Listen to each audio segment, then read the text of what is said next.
За Swift Hacker гэдэг энэ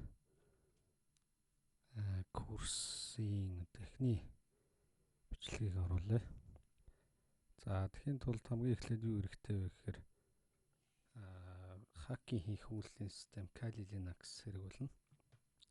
За Kali Linux-ыг ажилуулахын тулд VMware, за эсвэл яг вэхээр VirtualBox аль нэгийг хэрэгжилж болно.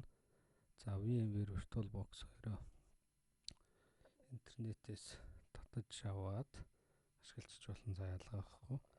За энэний дараа яах вэ гэхээр Kali Linux татаж авах хэрэгтэй. За Kali.org гэдэг энэ веб руу ороод татаад авчна. За тэгэхээр Kali Linux-ийн VMware татаж авч хэрэгжилж байгаа бол VMware дээр зориулсан хөлбөрийг, за VirtualBox татаж авч байгаа бол VirtualBox дээр зориулсан хөлбөрийг татаж авах хэрэгтэй. За энэний талаар дэлгэрэнгүй тэгээд нэх олон юм бичээгүй нэг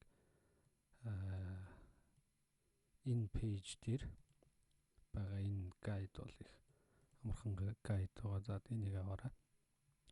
За дараагийн нэг чухал зүйл нь юу юм бэ гэхээр прокси хэрэглэх. Өөрөөр хэлэх юм бол өөрийгөө хайд хийх, хакинг хийхэд одоо хамгийн чухал зүйл байдаг. За үнэтэй сонголт гэх юм бол Hotspot Shield гэдэг энэ проксиг санал болгож байна. За энэний хувьд за жилийн 100 орчим доллар, за 9588 доллар.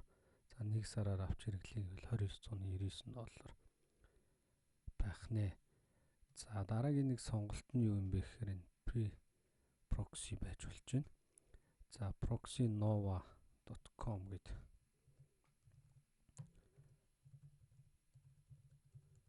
За энэ дээр энэ веб дээр яах вэ гэхээр ороод за юм үнэгүй proxy серверүүдийг харж болно.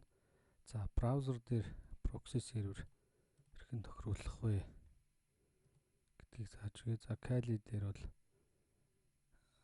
Mozilla дээр Preference Advanced, за тэгээ Network гэд Connection Settings гэж ороод Manual Proxy Configuration гэдгийг сонгочихно.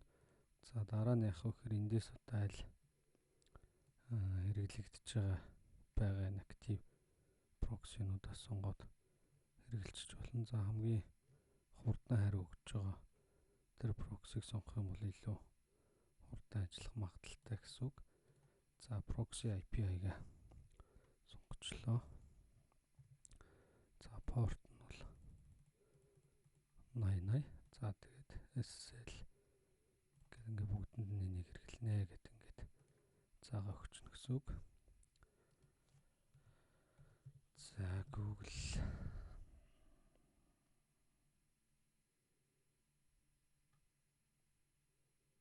за прокси хэрэглэж байгаа. Тэгэд үнэгүй прокси учраас мэдээж харьцангуй удаан байж таарах бах. За энэ дээр жишээ нь прокси тохируулсан байгаа.